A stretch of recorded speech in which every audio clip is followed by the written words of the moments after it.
Australian SAS selection, part 2. Let's go. Quickly, feet are shoulder width apart. 21, bring your hands closer. It is a tricep extension. Just give up, man. It is easy to give up. It is easy to give up. On the third day, a brutal PT session. You will see a delineation between the strong members on the course and the people that haven't prepared themselves or probably aren't going to finish the course successfully. You know, you'd think that people would prepare for the course, right? You'd be ready for this, whether it be SAS, American selection. People just aren't. They, in their mind, are prepared, and then they get there. You trained? You didn't train. But there is the anomaly. There is just the bloke who's got plenty of ticker and he hangs in to the end. And they're everywhere in the regiment, I think. That's what makes it such a special place. This is your first PT session and you're struggling now. And articulate the instruction. From here you'll see activities that are designed to create fatigue, that are designed to put people out of their comfort zone. It's probably the key point.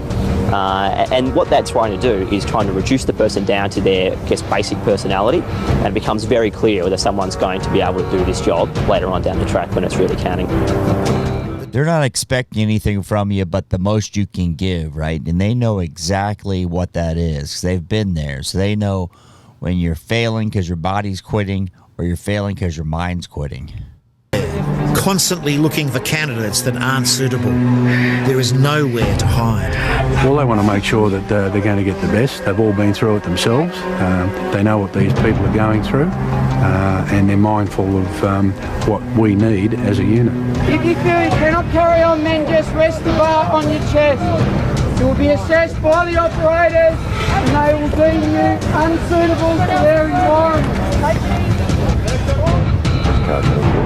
After another day of intense physical and mental pressure, we kind of change tack at that point. I mean, clearly these guys had the gumption to turn up. They've given their all as hard as they can on the course, so we no longer have to be too straight-faced and stony with them. I, in fact, respect them for having the gumption to come here, have a go at the course, at least push themselves to the hardest of their limits. I think they respect them, too, because they're not wasting anybody's time anymore, right? They're there, they do the work, and they realize this just isn't for me. You can respect those guys more than the guys you almost have to force out because they're weak, but they just keep going, and they're not going to work out in the unit. Lower. Right. Once they have been psychologically assessed, they are left to reflect in what is known as Camp Happy. As you see at the start of the course, soldiers doubt themselves. They got families, not that confident in themselves, and they withdraw from the course very early. It's just something in that little back of their mind just triggers them and say, look, this is not for me. I couldn't have asked for a better preparation, you know, done everything to the letter and more. I've basically been training for about 18 months. I've got 3 daughters under 5 years old. I just basically just reached the point where I didn't think it was fair on them. I think I spent so much time trying to convince my wife that she could cope with it. I never actually convinced myself that I could. Maybe I fell in love with the dream and not the actual reality. That's a great point, right? You fell in love with the dream and not the reality. So many people watch movies, play video games, and they think that's what this is going to be like. You get down to the point of the day-to-day grind, and you also realize what the instructors are saying is this is just the beginning. The test if you're worth putting the time and money into. It's just 4 days into the grueling 3-week SAS selection course. 130 hopeful candidates have been quickly reduced to less than 90. The remaining men now face a task designed to reduce their ranks even further, the 20-kilometre pack march. Candidate 42 relays the rules to the men. Right, listen up. After breakfast, we'll clean up quickly and get set up for the 20 clicker. The weights for the 20 clicker are 20 kilos in your pack, 8 kilos in your webbing. Any questions? Fall out. A lot of guys are concerned about this. This is another pass-fail activity. 20 kilometres in 3 hours 15 maximum time. Yeah, they call them marches, right? They're not really marches. It's kind of like a run, jog, get there in time, have a strategy. Who knows how long it's going to take you. But I do think these things are important to kind of pace yourself. If you've prepped for this, most of these guys were in the Australian military, so they've got an idea what it takes to push themselves. Now the question becomes, are they too fatigued? Are they too old? Body doesn't recover as fast. Equivalent of a half marathon with a bag of bricks on your back. Only those prepared to push through the pain barrier will succeed. There's a purpose to the 20 kilometre, as there's a purpose with all the runs, and that might be a mission objective that while we might use aircraft, watercraft or vehicles to insert our people, they might not be able to get right to the target. We might have to walk in. So mission planners have to know that these guys can actually walk 20 kilometres to a target, do their mission, and they might have to walk 20 kilometres out. So it has a mission objective as well as the fatigue factor for the course. Yeah, I think a big factor here is worth putting money into these guys, right? They can't do this. It's worth us spending millions of dollars to get them ready to fight for Australia. And that's the type of thing these events prove. Is it worth investing more money into you? Because if you can't do this here, you can't do it abroad. The men have to maintain their fluid intake, but also keep their water bottles filled so they don't drop under the required pack weight. And that weight can be too much to bear. Yeah, what happened? Lower back. Your lower back.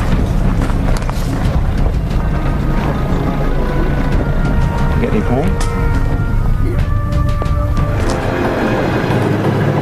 A lot of guys jack up the lower back, and why?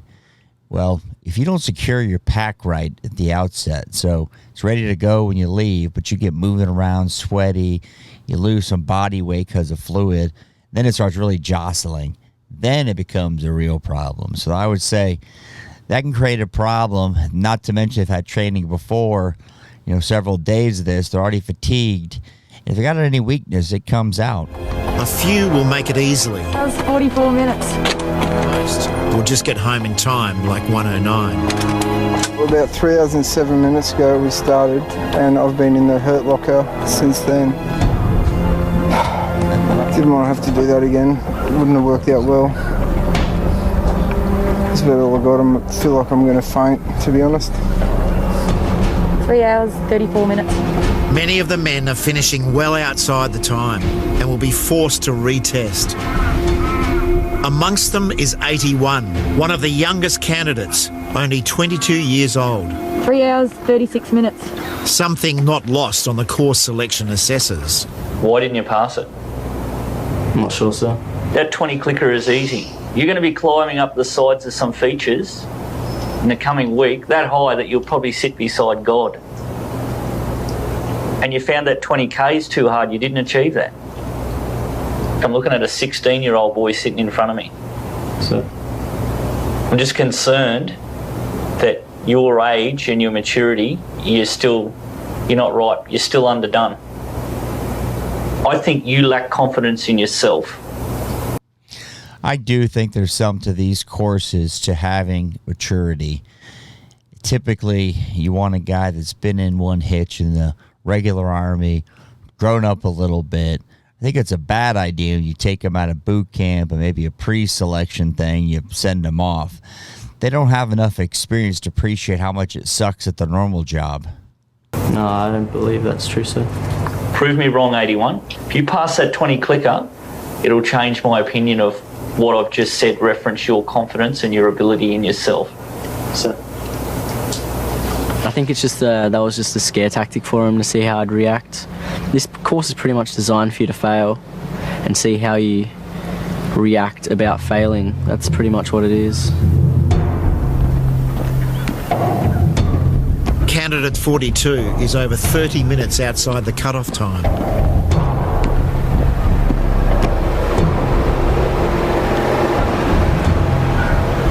He is so far behind, the staff tell him to throw in the towel with the other non-finishers.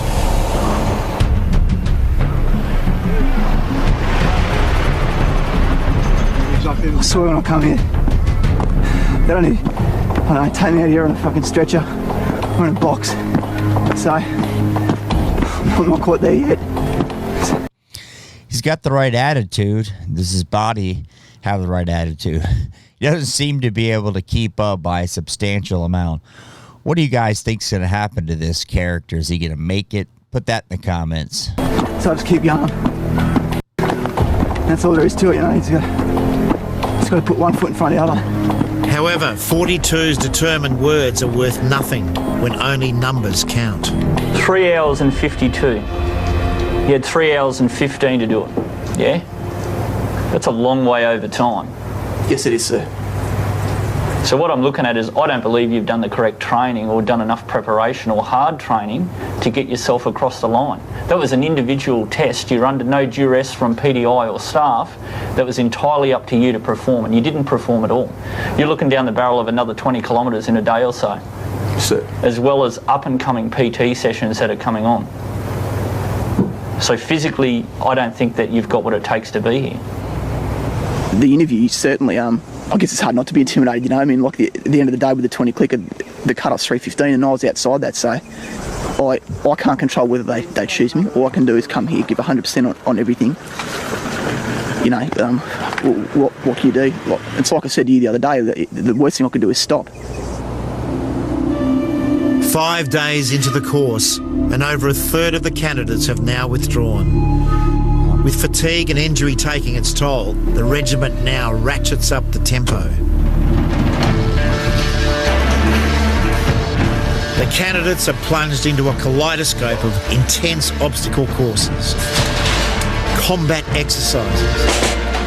Now, when you're really tired, you know, an O course when you're fresh is easy, right? CQB when you're fresh is easy. When you're tired, you got the ouchies, your mental focus is off. These things are far harder because you'll see somebody doing the O course and say, that looks easy until you're just exhausted. And then it's not as easy, right? Range role-playing designed to test the body and the mind. Zenon Clark Jones, take a seat, Mr. Clark Jones. What can I do for you? I'm from Australia. I'm a journalist, and I'd like to pass through your checkpoint. I believe I need to do that to get to the area I'd like to go to. If you help me, I help you. There is a ways we can get around this. Here, candidate 42 must talk his way across a fictitious border while gathering intelligence on the warlord that controls the area. Okay, number 2, if you haven't got the passport, you pay me a lot of money, and I'm talking lots of zeros, with lots of something in front of the zeros. Unfortunately, I don't have any money to give you at this stage. Is there any chance you can tell her to stop doing that? Sure, if you don't want to, Elena, please don't massage this man. He's uncomfortable. Much appreciated. He just likes to make people feel at home. That's fine. And there's no right answer here. They're trying to see how you're going to behave. They don't give you a script. Study this. Here's the script. You may think you did it wrong, and you did, but you still passed based on what their evaluation is of how you're handling it overall, right? You got any experience in this? If you do, put it in the comments and tell me what that is. By day 6, the men are in a daze. Now they are sent out on a solo navigation exercise. Although they must prove they can navigate by night and day, the real purpose is to keep wearing them down physically while providing enough space to encourage their growing self-doubt. People will be saying to themselves, this is not for me, this is not what I thought it was going to be. Others are out there and quite enjoying themselves and saying, this is exactly what I've been looking for. And they're the ones that will probably get through at the end. These guys are given a series of checkpoints. They have to make the maximum checkpoints by day. You already have self-doubt, right? And you're exhausted, and you got the ouchies, and they tell you, and you keep telling your head, this is only the beginning. You start saying, is this really worth it? I don't have to do this. And that's where guys like this fall apart. And a minimum of 2 checkpoints a night. In total, they'll cover, at the very most, 76 kilometres if they complete it, at the least about 68. Sleep deprived and exhausted, the candidates struggle to keep their focus. Where'd you come from, 42? From? Meanwhile, the directing staff continue to play with their minds and erode their confidence. You know, there was a test done by insurance companies, auto insurance companies, to say, are you more dangerous drunk on the road or tired? And they found that tired was almost equally bad as drunk. So these guys effectively are drunk, right? They don't know basic things, their mind's not as quick. I've been there. Any of you guys ever been there with something? I don't care if it's a military or not, how it affects your ability to think. And you don't realize how that works until you've done it. How many checkpoints did you say you've done? 5. At this stage, you're probably 3, if not 4, behind most other candidates. 53? That's it. And he could be totally making that up, right? Self-doubt, he put it in his mind. You're behind, man. You're not going to make it. Just quit. And he may be the head for all he knows. That's part of the mind game, the training. Are you going to quit when somebody says, you're sucking at this, buddy? Too bad. Move on. For candidate 101, the physical pain and the mental anguish have become intolerable. What are you doing walking on the track? I couldn't walk on the undulating ground. Are you withdrawing? I'll see the medics first. You said medics? He is now on the verge of giving up, but is showing no sympathy. How many checkpoints have you done today? 2. 2? Yeah. It's been a bad day. There's something doing my hamstring. Won't let me walk uphill. I can't straighten it out. Put pressure on to walk uphill. Put your radio out. Call up 0 Alpha. Doesn't seem like that instructor is showing any emotion about it. These guys, see, they've been injured, right? Are you injured or you hurt? If you're hurt, right, you just keep on trucking. If you're injured, something's broken, maybe you can't. But he's just saying my hamstring, he's got some aches and pains. That's the reality of this. And if you can't deal with those, because everybody does, if you can't deal with those, you shouldn't be here. As the night closes in, the medics arrive to assess 101's injury. Okay, I think we should persist at this stage, okay? He is told it's not serious enough to be offered a medical withdrawal. The decision is now his. But if he chooses to quit, he can never reapply. Training to get here. Now that's interesting. If he chooses to quit, he can never reapply. Now, I know in the USSF, for example, the SEALs at BUDS, if they quit, they can reapply. What do you guys think the answer to that is? Should you be able to reapply if you quit? I think the answer is no. Now, for the individual, be nice if you're a young guy and you quit and you grow up. But these guys, if they're medically rolled, they can come back and try again. If they're mentally rolled in their own head, nope. Holidays, you don't have holidays because you're training. Stuff like that. It doesn't work. So you sacrifice relationships to get it. You're strapped in again. A lot more support this time. I'll keep going, see how we go.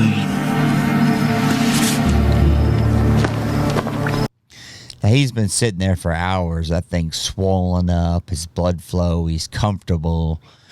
He's not going to make it because now he's miserable. The thing's got to get blood flowing to it. Swelling's higher. His foot probably swollen, so he kept his foot elevated because of what's going on with this hamstring. It's a problem when you do that. It's easier to push forward than it is to stop.